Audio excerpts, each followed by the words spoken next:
and the village of Morcom Mawira. Life began with the rising sun. Women carried clay pots to the river, men prepared for a day in the fields, and children hurried along dusty paths to school. Among them was Bak Kobe, a 10-year-old boy with bright eyes and a love for football. His parents, Mr. and Mrs. Omari, owned a busy shop in the village market, selling grains, fabric, and household goods.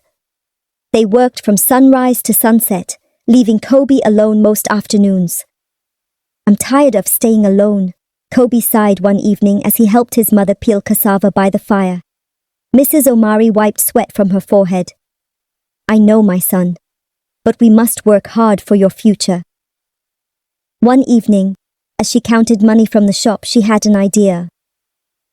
"Why don't you stay with Auntie Marera until we return?"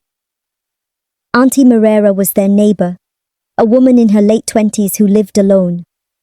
She was cheerful, always laughing with the market women, and sometimes gave Kobe roasted maize or sugarcane.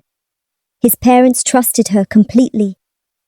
"Okay, Mama," Kobe agreed, relieved that he wouldn't be alone anymore. At first, Kobe enjoyed his afternoons there. Her small mud house smelled of fried plantains, and she always had a warm meal waiting for him. "How was school, my little brother?" she would ask, serving him a plate. One day, she gave him a handmade wooden toy.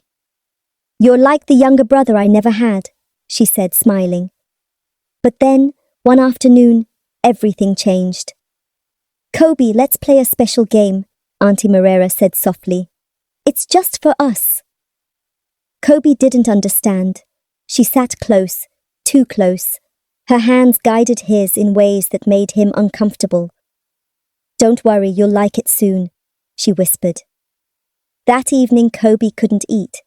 He lay in bed, staring at the thatched roof, his heart pounding.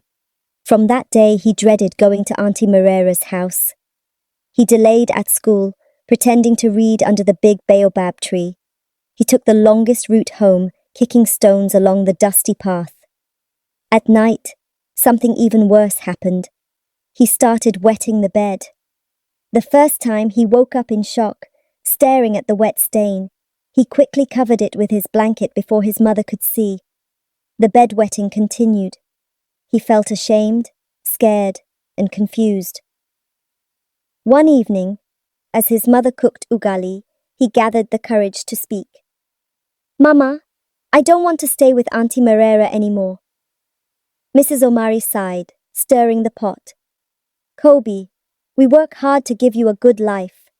Auntie Marera is helping us. You will get used to her. But Mama, no buts, Kobe. Now go and wash your hands for supper." Tears welled in his eyes. Nobody would listen. Madame Wanjiru's concern. At school, Kobe was no longer the lively boy who scored goals during break time. He sat quietly, staring at his book but not reading. Madame Wanjiru, his class teacher, noticed. During lunch break, she called him aside. "Kobe, are you okay?" Kobe hesitated. "Yes, madam." She studied him. "If something is bothering you, you can tell me." For a moment, Kobe wanted to speak, but fear held his tongue. That evening, Auntie Marera called him into her hut again. But this time, something changed. His body reacted in ways he didn't understand. A wave of fear rushed through him. The next morning, after the school bell rang, Kobe couldn't hold it in any longer. He walked up to Madame Wanjiru's desk. "Auntie Marera, she does things to me," he whispered, his voice shaking. Madame Wanjiru's face froze. "What things, Kobe?" Tears rolled down his cheeks as he told her everything. "You did the right thing telling me," she said, holding his hands. "You are not alone."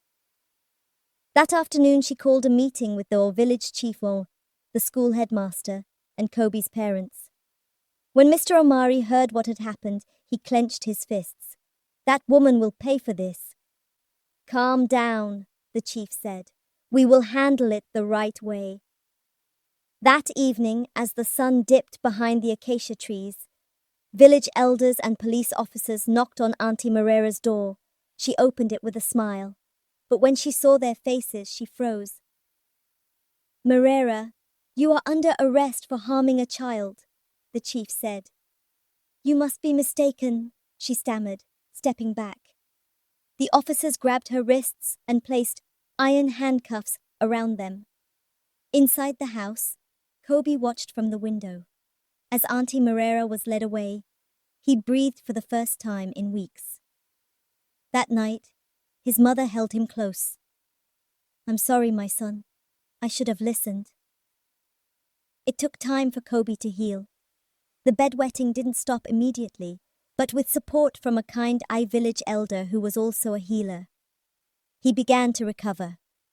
At school, Madam Wanjiru reminded all the children. If something makes you uncomfortable, speak up. You are never